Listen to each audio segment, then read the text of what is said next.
Rukun-rukun sholat itu ada yang mengatakan 17, ada yang mengatakan 13 rukun sholat, ya. Bahkan di surat Al-Fatihahnya saja, ya, hadirin sekalian maka Allah Subhanahu wa taala, ya, itu rukun qauli, rukun ucapan Al-Fatihah. Sehingga tidak boleh ada salah pada Al-Fatihah kita. Ya, kalau kita sedang berupaya enggak apa-apa. Kalau kita sengaja ya tidak mengupayakan kefasihan kita dalam surat Al-Fatihah, ini bisa batal sholatnya. Bahkan ya tasydid di surat Al-Fatihah itu nggak boleh ada yang kelewat. Ya, bahkan para ulama tuh menghitung ada berapa tasydid di surat Al-Fatihah saja. Ya, karena kalau tasydidnya kelewat dan sah nggak sholatnya nggak sah lah. Sholat tidak boleh di atas tempat yang najis. Maka bagaimana sholat kita mau diterima kalau ternyata dari bab bersuci saja kita salah kaprah, dari cara membersihkan najis saja salah, ya maka konsekuensinya sholat yang kita lakukan itu bisa tidak diterima misalnya, ya. Kemudian cara membersihkan najis dan lain sebagainya itu wudunya pakai semprotan, spray, kemudian langsung disemprotin ke muka, langsung disemprotin ke tangan. Kalau pendapat Imam Syafi'i dan ini yang saya yakini itu tidak sah. Ya. Kenapa? Karena yang disebut dengan membasuh wajah, mencuci wajah, mencuci tangan itu harus. Ya, suatu hari ada orang utusan dari Romawi kalau tidak salah ingin mencari Khalifah Umar. Ketika sampai ke Madinah, mereka bingung kok di Madinah ini nggak ada istana. Gak ada bangunan besar, gak ada bangunan tinggi, gak ada orang yang dikawal, gak ada orang yang pakai jubah kebesaran seorang raja, ya, gak ada patwal dan lain sebagainya. Bingung. Maka mereka bertanya, "Aina Amirul Mukminin?" Di mana Amirul Mukminin? Di mana khalifah kalian? Yang kalian itu sudah mengalahkan kami, mengalahkan Romawi dan Persia. Ya, mana pemimpinnya? Ini cuma Madinah kayak gini doang rumah, ya, petak-petak seperti itu. Maka ditunjukkan. Assalamualaikum warahmatullahi wabarakatuh. Alhamdulillahirabbil alamin. Wassalatu wassalamu ala mab'utsin rahmatan lil alamin sayyidina Muhammadin wa ala alihi wa ashabihi wa man tabi'ahum bi ihsanin ila yaumiddin. Allahumma anfa'na bima 'allamtana wa 'allimna ma yanfa'una wa zidna 'ilman mutaqabbalan ya rabbal alamin. Alhamdulillah, puji syukur hadirat Allah Subhanahu wa ta'ala atas nikmat yang Allah berikan kepada kita, nikmat yang begitu besar, nikmat yang begitu indah yang Allah curahkan dan turunkan kepada kita, sehingga pada pagi hari ini Allah mudahkan kita semua untuk bisa belajar, berkumpul, dan juga menguatkan, memperkuat ukhuwah dan iman kita, yang semoga seluruh amal saleh ini memberikan kebaikan kita untuk dunia kita dan juga akhirat kita. Amin ya Allah ya rabbal alamin. Para jamaah salat subuh Masjid Al-Kifah yang dirahmati Allah Subhanahu wa taala. Alhamdulillah, kembali kita melanjutkan pembahasan kita pada terjemah dan pembahasan ringkas terkait dengan firman-firman Allah di surat Al-Baqarah, dan kita sudah sampai pada ayat yang ke-42. Di dalam surat Al-Baqarah ayat 42, Allah Subhanahu wa ta'ala berfirman, "Wala talbisul haqqa bil batili wa taktumul haqqa wa antum ta'lamun." Dan janganlah kamu campur adukkan yang hak atau yang benar dengan yang batil. Wala taktumul haqqa, dan jangan juga kamu taktum, ya, sembunyikan yang benar itu sedang kamu mengetahui hakikatnya atau kebenarannya. Ayat ini masih berbicara tentang orang-orang Bani Israel, di mana orang-orang Bani Israel mereka berupaya untuk menyembunyikan kebenaran tentang kenabian Rasulullah Muhammad sallallahu alaihi wasallam. Dalam tafsirnya dikatakan ay wala taktubu fit tawrati ma laysa fiha fayakhtalitul haqqal munazzal bil batil alladhi katabtum. Ya, dalam tafsir dikatakan bahwasannya jangan kalian tulis sesuatu di dalam Taurat itu atau kitab kalian apa yang tidak ada padanya. Fayakhtalitul haqq, maka kebenaran itu akan tercampur ya dengan kebatilan. Kemudian makna yang lain waqila ma'nahu wala takhritul haqqal ladzi unzila 'alaikum min sifati Muhammadin sallallahu alaihi wasallam fit Taurati al-batil alladzi taktubunahu bi aydikum. Ya, jadi jangan mencampur adukan sifat kenabian Muhammad sallallahu alaihi wasallam ya dengan ciri-ciri yang ada di Taurat yang batil tersebut yang telah kalian rubah dengan tangan kalian sendiri. Ya. Tentu kita mengetahui bahwasannya perbuatan orang-orang Bani Israel atau orang-orang Yahudi ini, mereka mencampur adukan kebenaran karena ada motivasi terkait duniawi. Di ayat sebelumnya, di ayat 41, Allah Subhanahu wa taala telah mengingatkan mereka. Allah mengatakan, "Wala tashtaru bi ayati thamanan qalila wa iyaya fattaqun." Dan janganlah kalian memperjualbelikan atau menukar ayat-ayatku ini dengan thamanan qalila, dengan harga yang rendah. Jangan jual ayat-ayat Allah dengan harga yang murah.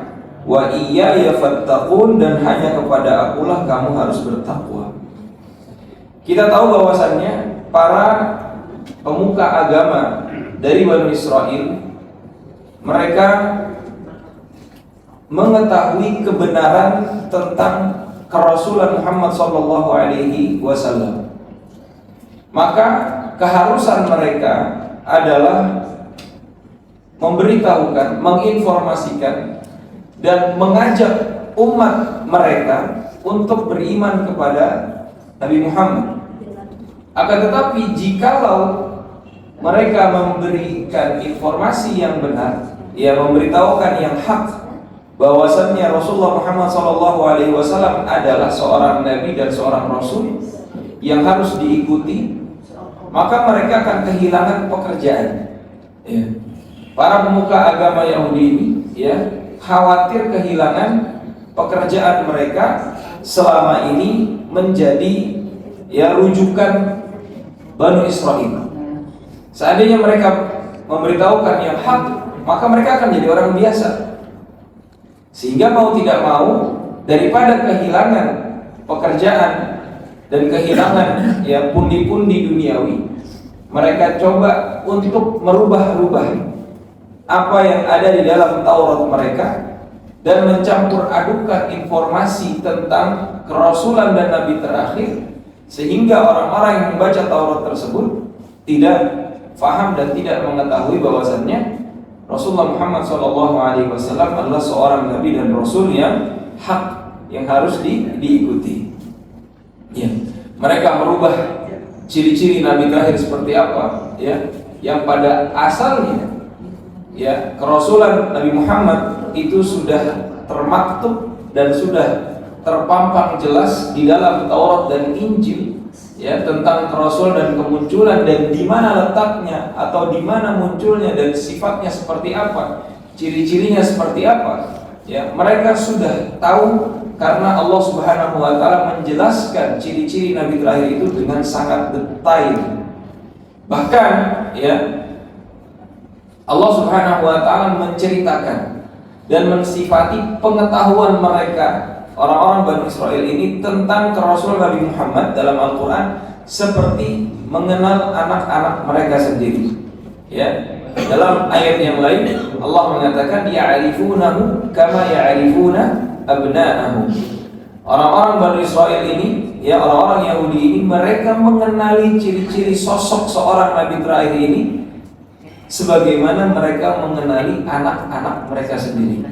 Ya, Allah mensifatinya dengan sangat detail. Ya, orang tua, ya, secuek-cueknya orang tua terhadap anaknya, dia akan mengenali ciri-ciri khusus anak tersebut. Ya, dan bisa dikatakan mustahil orang tua, ya, tidak mengenali ciri-ciri anak mereka. Nah, begitulah Allah Subhanahu wa taala mensifati pengetahuan dan ilmu yang dimiliki oleh orang-orang Yahudi atau Bani Israel tentang kerasulan yang hak, yaitu kerasulan baginda besar Muhammad sallallahu alaihi wasallam. Ya. Namun ternyata ego mereka lebih menguasai. Namun ternyata syaitan lebih menguasai pemikiran mereka, lebih menguasai hati mereka. Dan itulah yang akhirnya membuat orang-orang Bani Israel dan Yahudi ini mereka tidak beriman kepada Allah dan Rasulullah Muhammad sallallahu alaihi wasallam karena mereka lebih mengedepankan ego mereka, lebih mendengarkan ya perkataan-perkataan atau bisikan-bisikan syaitan. Dan wal'iyadu billah, inilah yang harus kita sama-sama hindari. Inilah yang harus kita sama-sama cegah. Ayat ini, ya hadirin sekalian, meskipun berbicara kepada Bani Israel, menceritakan tentang sifat-sifat orang Yahudi, akan tapi ayat ini ya diturunkan oleh Allah Subhanahu wa taala kepada seluruh manusia. Kisah Bani Israel ini hanya sebagai contoh, ya bahwasannya pernah ada seorang atau sekelompok manusia yang mereka sudah tahu kebenaran tapi nggak mau mengikuti. Pernah ada, pernah hidup di kalangan manusia, bahkan bertemu dengan Rasul langsung tapi enggan untuk beriman karena lebih mengedepankan ego dan sulit untuk melepaskan nafsu-nafsu duniawi. Wal'iyadu billah, kita berlindung kepada Allah Subhanahu wa ta'ala agar Allah melindungi kita dari mengikuti nafsu duniawi padahal kita tahu mana yang benar dan mana yang salah. Dan ini adalah sumber dari kesesatan, ya, sumber dari ketergelinciran, ya, sumber dari manusia tidak mendapatkan hidayah dari Allah Subhanahu wa ta'ala padahal Allah telah memberikan sinyal-sinyal hidayah dan kebaikan itu kepada manusia. Ya, kenapa? Tadi, ya, ego atau bisikan syaitan itu yang lebih dikedepankan, gengsi yang lebih dikedepankan. Padahal, ya, kehidupan yang kita jalani ini, hadirin sekalian mati Allah Subhanahu wa ta'ala, tidak ada salahnya ketika manusia itu mengakui kesalahannya. Justru Allah Subhanahu wa ta'ala memuji ketika ada manusia yang mampu untuk ya menurunkan egonya dan mengakui kesalahannya dan ya merubah pendapat-pendapat yang tidak selaras dengan firman Allah Subhanahu wa ta'ala. Tidak ada masalah. Justru itu adalah sumber kebaikan. Ya, dan kita harus membuka diri sebesar-besarnya terhadap kebenaran dan jangan menjadi musuh atas hal-hal yang kita tidak ketahui karena terlalu luas Islam yang Allah Subhanahu wa ta'ala turunkan yang mungkin sampai hari ini kita belum pernah mendengarnya, ya. Dan ini adalah satu hal yang sangat tercela, Sampai-sampai Allah Subhanahu wa taala mengatakan wala talbisul haqqo bil batil. Jangan campur adukan ya kebenaran dengan kebatilan. Wa taqtumul haqq, dan jangan juga disembunyikan ya. Menyembunyikan kebenaran ini adalah juga merupakan dosa yang besar.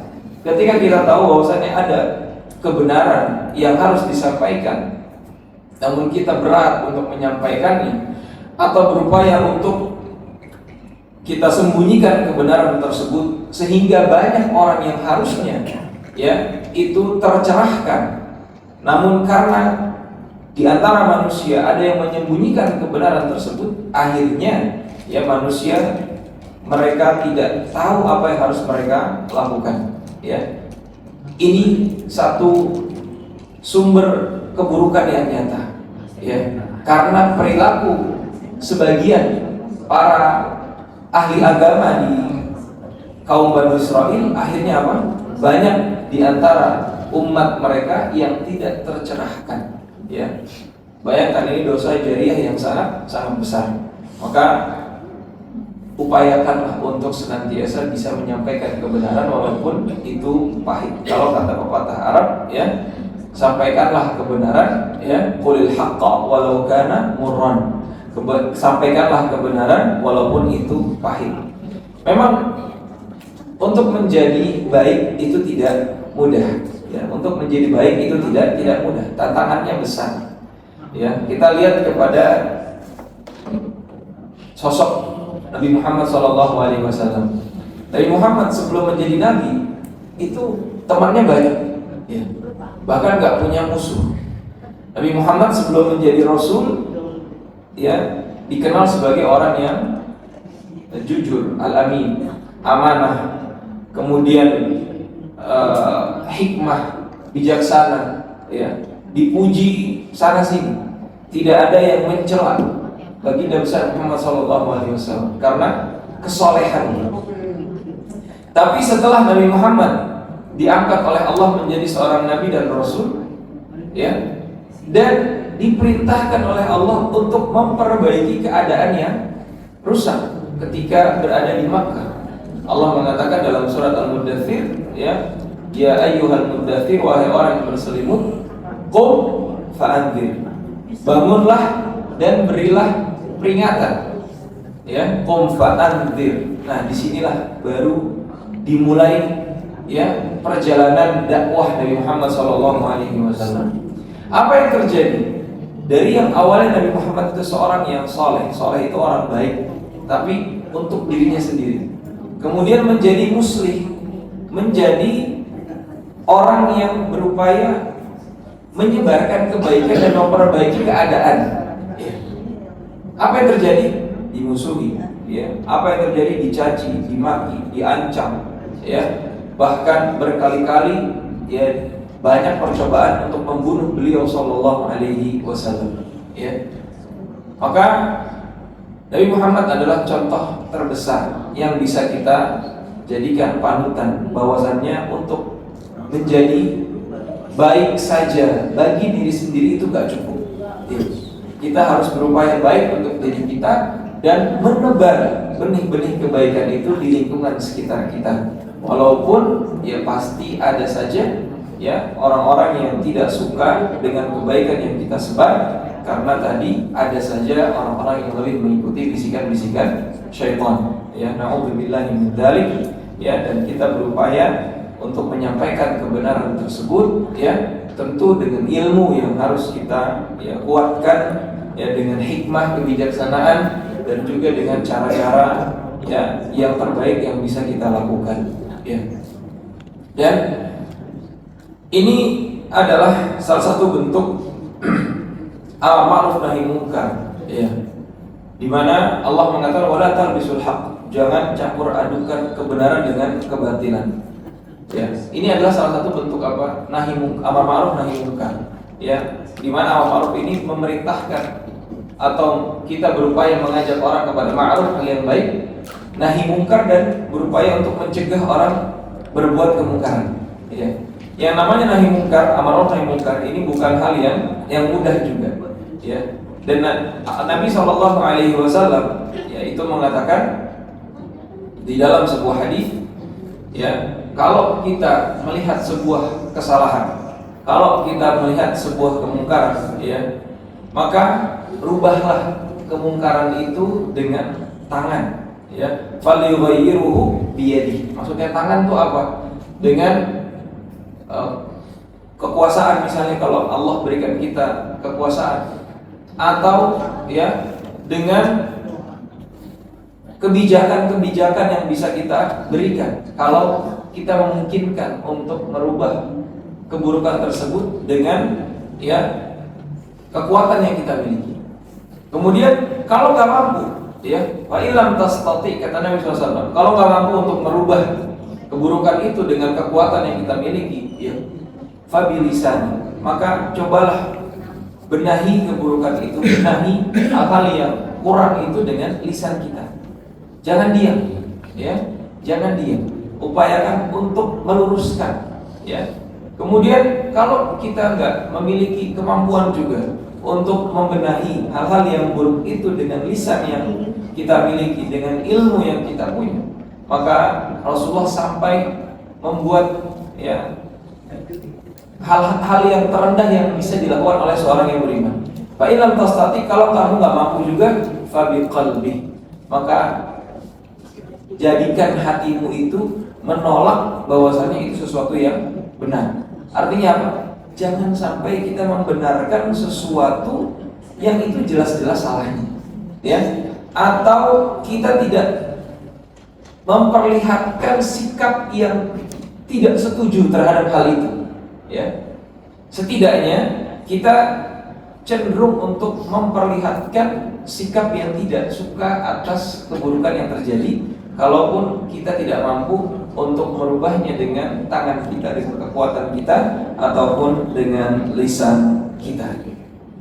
Ya, karena ya hal ini adalah hal yang sangat-sangat urgent, ya, sangat-sangat penting, ya, di kalangan umat manusia, terlebih untuk membawa ya kebaikan kepada seluruh manusia atau orang-orang yang ada di sekitar kita.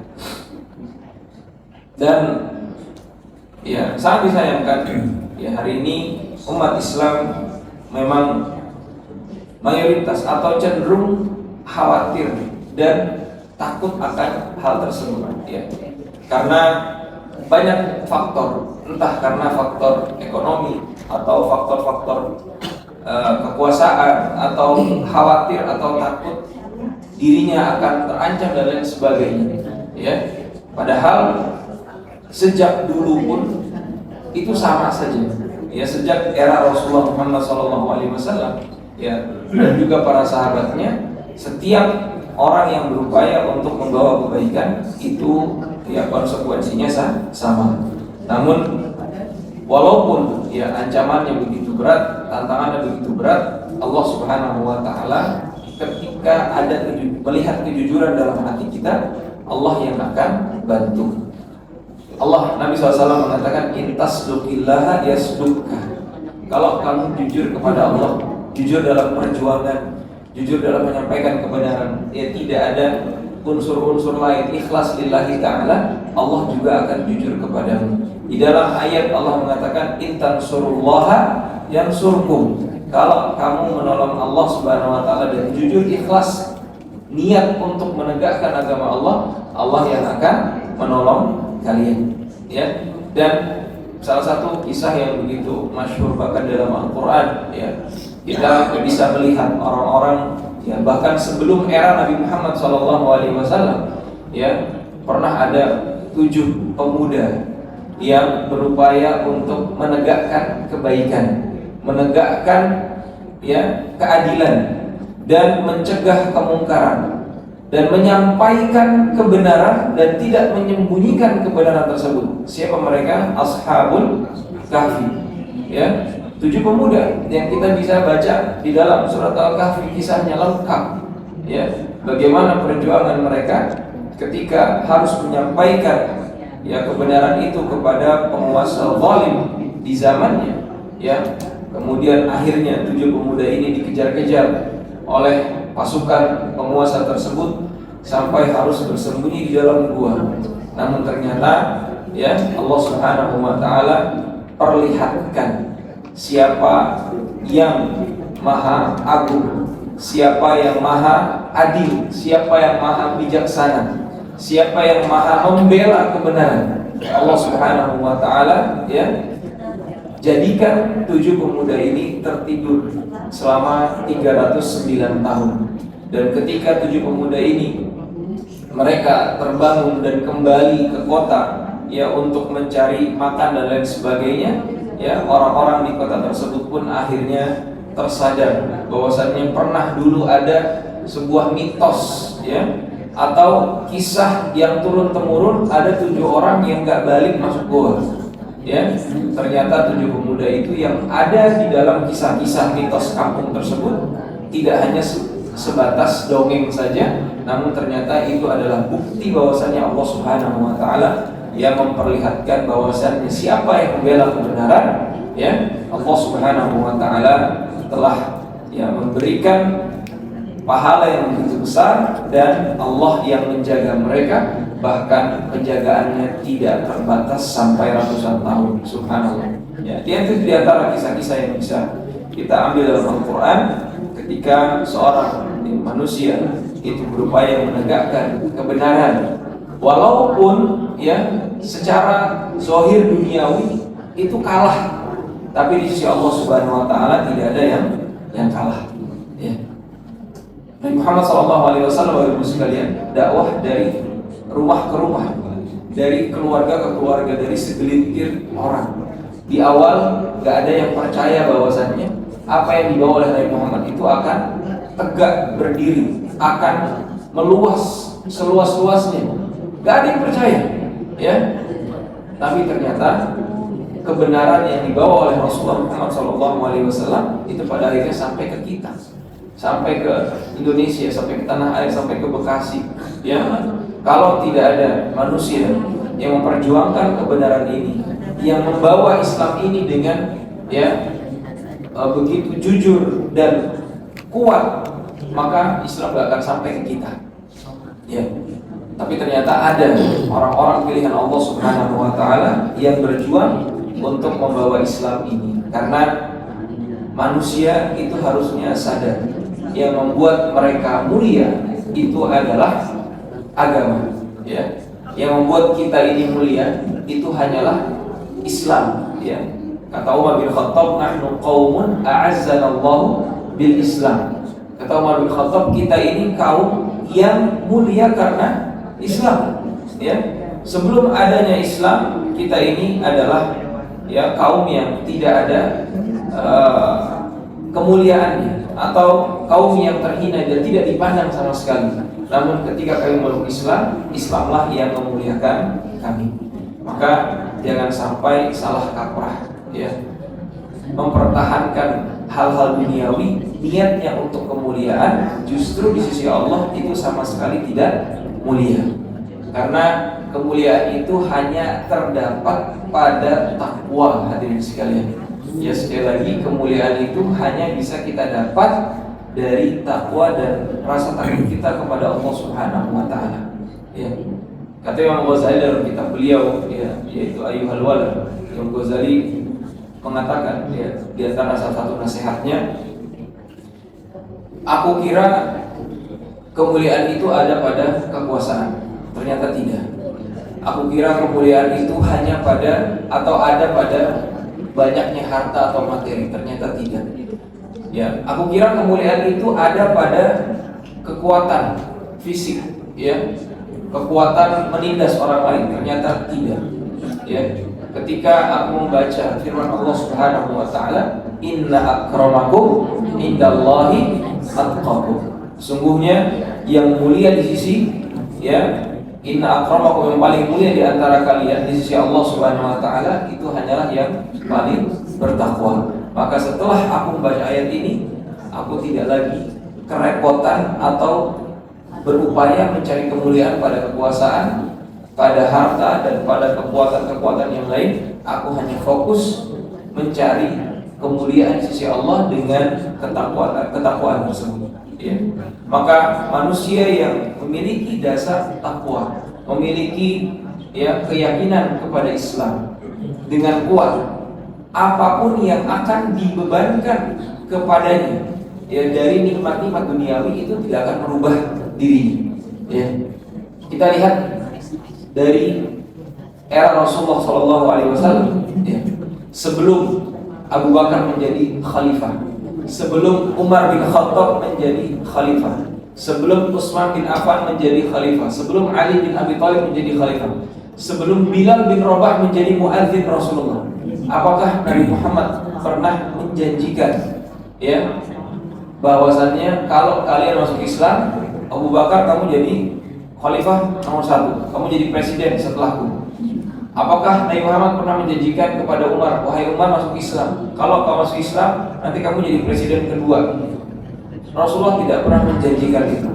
Kepada Bilal pun Rasulullah tidak pernah menjanjikan bahwasannya Bilal akan menjadi muadzin dan manusia yang mulia. Tapi yang Rasulullah hanya janjikan, kalau kamu beriman kepada Allah dan Rasulnya, maka Allah yang akan memberikan kemuliaan dan balasan darinya secara langsung. Dan keyakinan itu yang dibawa oleh para sahabat Nabi Muhammad SAW, keyakinan itu yang dibawa oleh Bilal, dan keyakinan itu juga yang dibawa oleh Khalid bin Walid.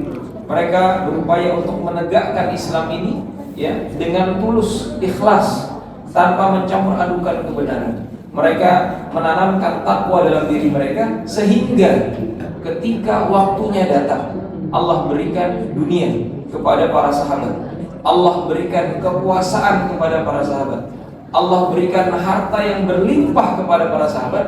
Tidak ada satupun di antara mereka yang berubah. Karena apa? Udah punya fondasinya. Udah punya fondasinya, udah punya bekalnya, akarnya sudah kuat. Sehingga ketika mereka diberikan harta, diberikan kekuasaan, diberikan kekuatan, mereka tetap pada ajaran dibawa oleh Allah dan Rasulnya, dan kuat di atas fondasi tersebut. Bahkan di zaman Umar bin Khattab, hadirin sekalian, itu bisa dikatakan hampir tidak ada orang yang miskin atau kelaparan. Bahkan saking banyaknya baitul mal yang dijaga oleh Umar bin Khattab, harta yang ada di baitul mal itu begitu melimpah, sampai tiap tahun itu ada uang yang dibagikan ke seluruh kaum muslimin di seluruh daerah kekuasaan kaum muslimin. Dan jumlahnya itu enggak sedikit. Jumlahnya tidak sedikit, dan itu cukup untuk hidup dalam satu tahun. Subhanallah, saking berlimpahnya. Tapi saking berlimpahnya harta itu ternyata tidak membuat Umar bin Khattab itu berubah. Tidak membuat Umar bin Khattab itu menjadi orang yang berbeda. Umar bin Khattab tetap Umar bin Khattab sebagaimana saat beliau bersama Rasulullah. Suatu hari ada orang utusan dari Romawi kalau tidak salah ingin mencari Khalifah Umar. Ketika sampai ke Madinah, mereka bingung, kok di Madinah ini nggak ada istana, nggak ada bangunan besar, nggak ada bangunan tinggi, nggak ada orang yang dikawal, nggak ada orang yang pakai jubah kebesaran seorang raja, nggak ada patwal dan lain sebagainya. Bingung. Maka mereka bertanya, aina Amirul Mukminin? Di mana Amirul Mukminin? Di mana khalifah kalian? Yang kalian itu sudah mengalahkan kami, mengalahkan Romawi dan Persia. Mana pemimpinnya? Ini cuma Madinah kayak gini doang rumah, petak-petak seperti itu. Maka ditunjukkanlah Umar sedang tidur di bawah pohon, lagi tenang, lagi nyantai.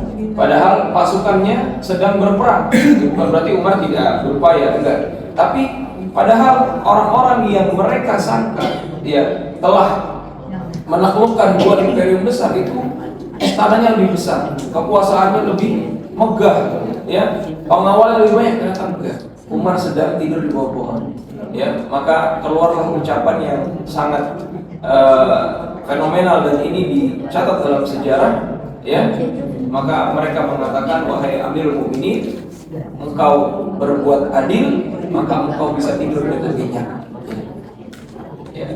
Adilta fanimta, engkau telah berbuat adil, maka engkau bisa tidur dengan nyenyak.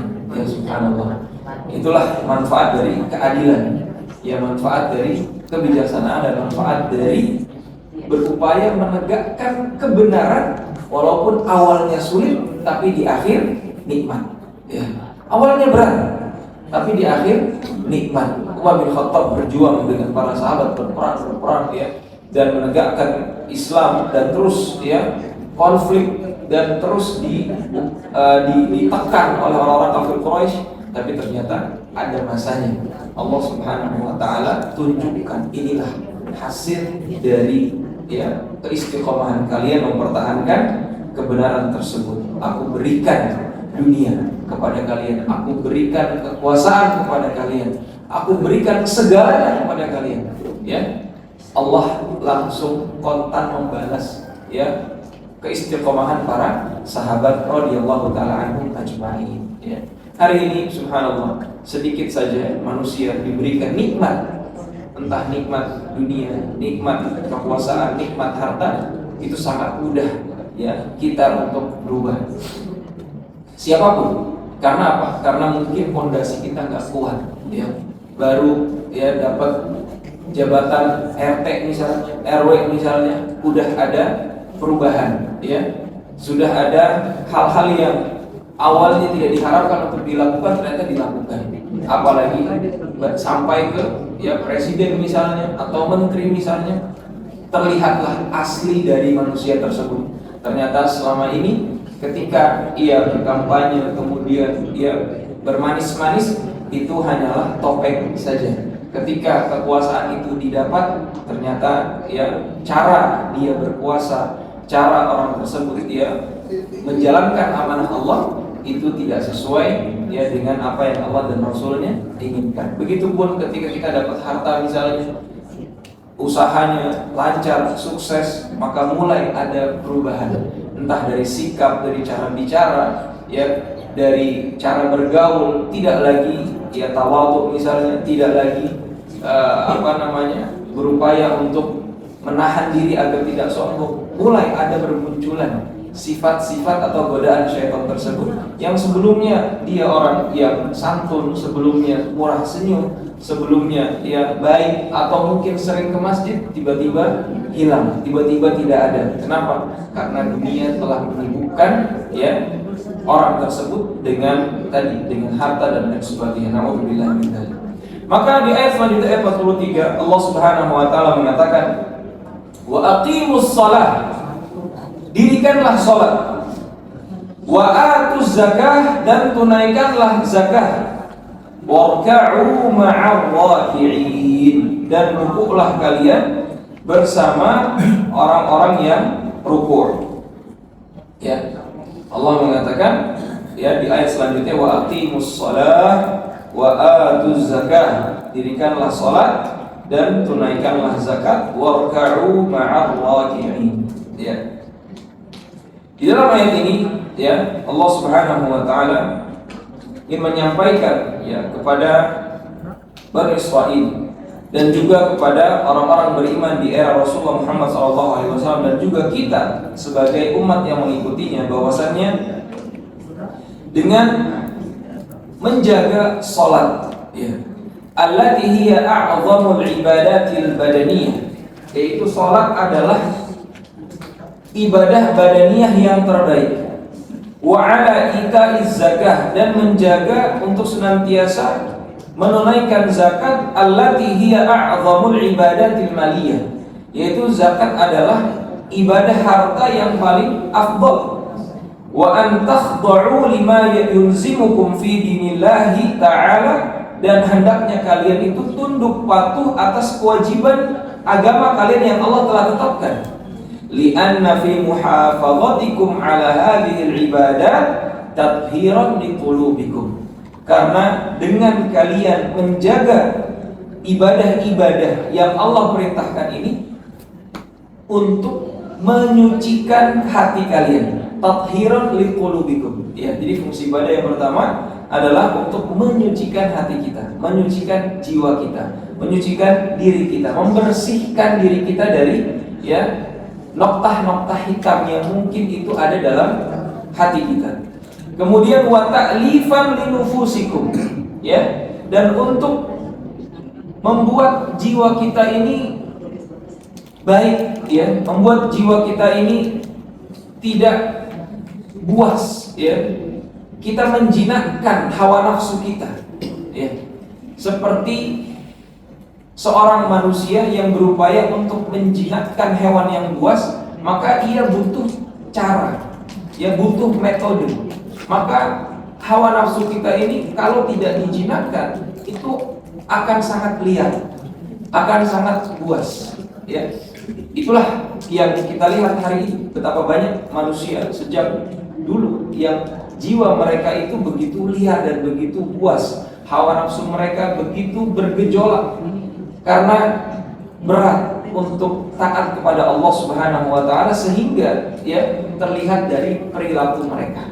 Ya. Adapun orang yang dekat dengan Allah Subhanahu wa taala, orang yang ia senantiasa memahami bagaimana agama ini harus diterapkan, ya, insya Allah itu yang akan menyucikan dirinya dan membuat jiwanya itu lembut dan mampu untuk dijinakkan, sehingga hawa nafsu syaitan itu bisa dikekal atau dikekang baik-baik, ya, dan tidak diikuti. Kemudian wa tazkiyatan limasyairikum, dan menjadi tazkiyah, penyuci jiwa, ya, atau penyuci masyair kita, ya, perasaan-perasaan kita. Wali'annakum illam tuhafidhu 'alaiha, dan akibatnya kalau ada manusia yang tidak berupaya untuk menjaga ibadah-ibadah ini, baik ibadah badaniyah atau ibadah maliyah sebagaimana Allah Subhanahu wa taala, ya, maka Allah Subhanahu wa taala akan menghinakan orang tersebut dan Allah akan menurunkan azabnya, ya. Makanya, ya, di ayat selanjutnya, ya, Allah mengatakan ata'muruna an-nasa bil birri wa tansawna anfusakum wa antum tatluna al-kitab afala ta'qilun. Wahai orang-orang Bani Israel, apakah kalian mengajak atau memerintahkan manusia untuk berbuat baik dan melupakan diri kalian sendiri, sedangkan kalian itu membaca kitab-kitab? Afala ta'qilun, apakah kalian tidak berakal? Apa yang Allah katakan di ayat selanjutnya? Wasta'inu bis-sabri was-shalah. Ya, dan jadikanlah sabar dan sholat itu penolong kita. Untuk apa? Untuk bisa menjadi pribadi yang lebih baik. Wa innaha lakabiratun illa 'alal khashi'in. Tapi sayangnya sabar dan sholat itu berat kecuali bagi orang-orang yang khusyuk. Ya. Nah, ini dua kali nih sholat disebutkan oleh Allah Subhanahu wa taala. Pertama di ayat 43 Allah mengatakan dirikanlah sholat, tunaikan zakat, ya. Kemudian minta tolonglah sama Allah dengan sabar dan juga sholat. Tapi sayangnya itu berat kecuali hanya bagi orang-orang yang khusyuk kepada Allah Subhanahu wa taala. Hari ini, ya, mungkin menjadi sebuah pertanyaan di benak kita. Ustaz, hari ini banyak orang yang sholat, tapi banyak juga ternyata orang yang sholat itu dia adalah pelaku keburukan atau justru menjadi sumber keburukan, ya. Maka yang salah bukan sholatnya, ya. Yang salah adalah bagaimana ia melaksanakan sholat tersebut. Mungkin, ya, sholatnya tidak sesuai sama tuntunan Allah dan Rasulnya. Mungkin ia tidak paham, ya, gimana cara melaksanakan sholat yang benar, atau mungkin bahkan sholatnya itu nggak sah karena ternyata tidak tertunaikan rukun-rukunnya, tidak tertunaikan, ya, hal-hal yang menjadi syarat sahnya sholat, ya. Dan ini sangat berbahaya sekali, ya. Makanya penting seorang mempelajari fikih, ya. Sangat penting seorang mempelajari fikih. Dengan mempelajari fikih dia akan tahu bagaimana sahnya sholat seorang muslim, bagaimana sahnya sholat seorang mukmin. Di dalam surat Ad-Dariyat ayat 26, ya hadirin sekalian, Allah mengatakan dalam Al-Quran, ya, wa ma khalaqtul jinna wal insa illa liya'budun, dan tidaklah aku ciptakan jin dan manusia kecuali hanya untuk beribadah kepadaku.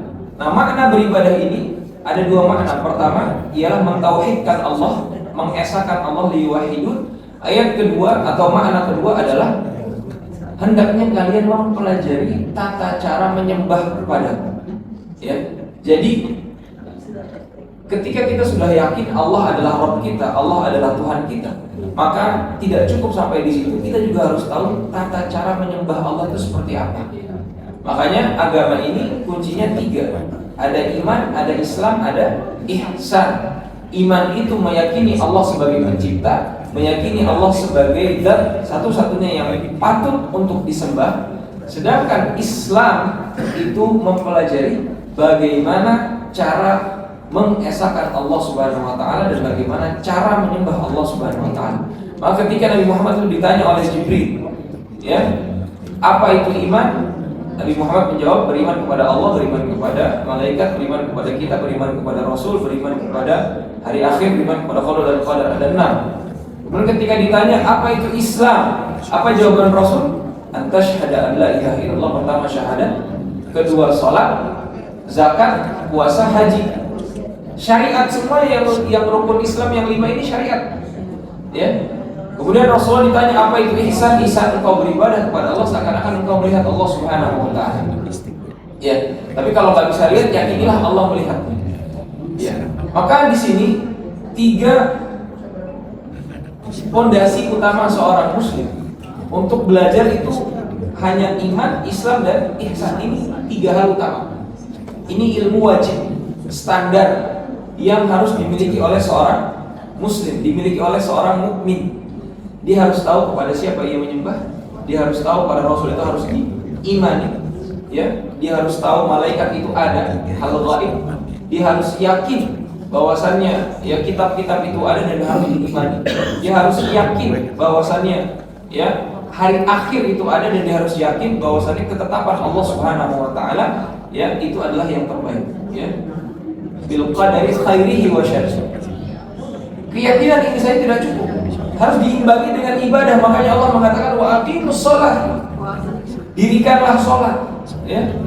Jangan sampai cuma yakin aku adalah pencipta tapi nggak tahu cara menyembahku seperti apa. Orang Yahudi, orang Bani Israel, mereka tahu siapa Tuhan mereka. Mereka tahu siapa yang mengutus para rasul. Tapi mereka tidak semuanya mau untuk menyembah Allah Subhanahu wa taala dengan tata cara yang sudah Allah informasikan. Ya. Maka penting bagi kita sekali lagi ya untuk berupaya memahamkan diri kita dengan tata cara yang sudah Allah Subhanahu wa taala dan Rasulnya ajarkan dan para ulama juga ajarkan kepada kita. Ya. Misal dari salat, dari taharahnya misalnya, ya. Taharah atau cara bersuci itu juga kita harus pahami dengan baik, ya. Misal ada berapa air yang bisa kita gunakan untuk bersuci? Ada 7, ya. Ada air sumur, ada air laut, ada air hujan, ada embun, ada salju, ya. Ada mata air. Kita pahami dengan baik, ya. Kemudian air yang najis itu seperti apa, ya. Dan air yang tohur itu seperti apa, ya. Itu harus bisa kita pahami. Dan kapan ketika air bercampur dengan najis itu bisa kita gunakan dan kapan kita tidak boleh untuk menggunakannya, ya. Banyak, karena toharoh itu adalah syarat sahnya sholat. Bagaimana mungkin sholat itu sah kalau kita tidak suci keadaannya, suci secara fisik, ya. Dan ini adalah hal yang wajib untuk kita ketahui. Kemudian cara untuk membersihkan najis misalnya, ya. Cara membersihkan najis, ketika najis itu ya ada fisiknya terlihat dan najis itu jatuh ke tempat yang tidak menyerap, misalnya lantai, kemudian ada anak kecil yang buang air kecil atau pup di lantai, maka yang kita lakukan itu tidak langsung mengepel lantai tersebut, karena kalau langsung dipel itu najisnya malah nyebar, ya. Yang harus kita lakukan adalah mengangkat dulu fisik najis itu, baru setelah kita angkat, ya, setelah tidak ada fisiknya, kalau air kencing itu kita lap dulu, kemudian setelah itu baru kita siram. Tapi kalau kita ambil kain, entah kain pel atau kain apapun, kemudian si air kencing itu kita pel langsung, maka itu yang ada najisnya tersebar ke seluruh lantai yang kita pel. Ya. Maka kalau konsekuensinya najisnya tersebar, apakah bisa kita sholat di lantai itu? Nggak bisa. Ya. Terus sah nggak sholat? Yang nggak sah lah. Sholat tidak boleh di atas tempat yang najis. Maka bagaimana sholat kita mau diterima kalau ternyata dari bab bersuci saja kita salah kaprah, dari cara membersihkan najis saja salah, ya maka konsekuensinya sholat yang kita lakukan itu bisa tidak diterima misalnya, ya. Kemudian cara membersihkan najis dan lain sebagainya, ya itu di bab fikih bisa kita pelajari, ya. Namun semuanya saling keterkaitan, ya. Ketika kita bicara sholat, maka bagaimana caranya khusyuk, bagaimana caranya bisa tumakninah, dan bagaimana caranya bisa sah. Mulai dari mana? Dimulai dari taharah, dari wudhunya misalnya, ya, dari wudhu yang kita lakukan hari ini. Ya, saya sering mendapatkan orang-orang misalnya yang safar atau umroh misalnya, itu wudhunya pakai semprotan, spray, kemudian langsung disemprotin ke muka, langsung disemprotin ke tangan. Kalau pendapat Imam Syafi'i, dan ini yang saya yakini, itu tidak sah. Ya. Kenapa? Karena yang disebut dengan membasuh wajah, mencuci wajah, mencuci tangan, itu harus ada air yang mengalir, bukan dari semprotan. Jadi yang dilakukan adalah dengan menyemprotkan ke tangan dulu, agar airnya berkumpul di tangan. Setelah kumpul baru kita alirkan ke wajah atau kita alirkan ke tangan, ya. Dan saya sangat sering ya mengingatkan para jamaah atau siapapun yang saya lihat, ya ketika dia berwudu langsung nyemprotin ke muka, itu tidak boleh karena tidak sah. Ya, perintah dalam Al-Qur'an, ya, ketika ayat wudu, faghsilu wujuhakum wa aydiyakum, faghsilu, basuhlah, cucilah. Maknanya ghusl itu harus ada aliran air, bukan butiran-butiran air yang tidak mengalir, ya. Sehingga caranya adalah dengan kita menyemprotkan semprotan tersebut ke tangan kita, dan ketika sudah berkumpul baru kita cuci, kita basuh. Kalau langsung disemprotin ke muka, ya, itu tidak sah, ya, karena itu bukan makna dari ghusl. Ya, makna dari mencuci atau membasuh. Beda halnya sama masah. Masah, ya, itu ke kepala. Kalau masah tidak masalah, ya, hanya basah saja di tangan, kemudian kita usapkan ke kepala, maka itu sah. Tapi perintah wajah, tangan, kaki itu ghusl. Faghsilu wujuhakum wa aydiyakum ilal marafiqi wamsahu bi ru'usikum, kata Allah, dan usaplah kepala kalian. Kemudian wa arjulakum, adapun kaki kalian itu tetap dicuci ilal ka'bain, sampai dengan mata kaki. Ya, ini penting untuk dibahas, ya, bagaimana tata cara kita beribadah kepada Allah Subhanahu wa taala, karena inilah yang akan menentukan keabsahan sholat kita. Ya. Belum lagi ketika sholat misalnya, ya, sholat sunnah atau rukun-rukunnya ada berapa, ya. Rukun-rukun sholat itu ada yang mengatakan 17, ada yang mengatakan 13 rukun sholat, ya. Bahkan di surat Al-Fatihahnya saja, ya, hadirin sekalian oleh Allah Subhanahu wa taala, ya, itu rukun qauli, rukun ucapan Al-Fatihah. Sehingga tidak boleh ada salah pada Al-Fatihah kita. Ya, kalau kita sedang berupaya enggak apa-apa. Kalau kita sengaja, ya, tidak mengupayakan kefasihan kita dalam surat Al-Fatihah, nah ini bisa batal sholatnya. Bahkan, ya, tasydid di surat Al-Fatihah itu nggak boleh ada yang kelewat, ya. Bahkan para ulama tuh menghitung ada berapa tasydid di surat Al-Fatihah saja, ya, karena kalau tasydidnya kelewat dan sengaja, itu sholat kita bisa batal, ya. Sholat kita bisa batal. Maka, ya, penting bagi kita untuk memahami bagaimana tata cara sholat yang benar, ya, dan itulah yang akan menentukan keabsahan sholat kita, ya. Mungkin itu yang bisa kami sampaikan dalam kesempatan yang singkat ini, ya. Kurang lebihnya sebelum ditutup, kalau ada yang ingin ditanyakan dipersilahkan. Wajah, tangan, kaki itu harus dicuci, ya. Karena beda cuci sama beda membasuh, cuci sama mengusap. Ya, yang diusap itu hanya kepala. Dan rukun itu di dalam rukun di dalam wudu itu hanya 5, ya. Pertama, mencuci atau membasuh wajah, kemudian tangan, kemudian mengusap kepala, kemudian kaki, dan tartib itu berurutan. Sisanya sunnah. Kumur-kumur sunnah, cuci tangan 3 kali sunnah, bismillah sunnah, ya. Itu semua sunnah.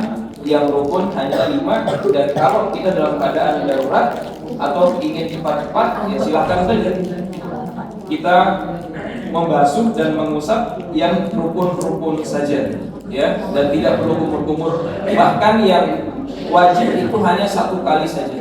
Jadi mengusap wajah sekali aja, yang penting semuanya kena, dari batas rambut sampai dengan batas dagu dan kuping kanan, kuping kiri, batasnya di sini sudah terbasuh semua, sekali cukup. Tangan kanan sekali cukup, kiri sekali cukup, kemudian usap-usap rambut sedikit, kemudian kaki, ya, sekali. Dua-duanya cukup, ya, tidak perlu 3 kali, karena yang kedua dan ketiga itu hanyalah sunnah saja, ya, seperti itu.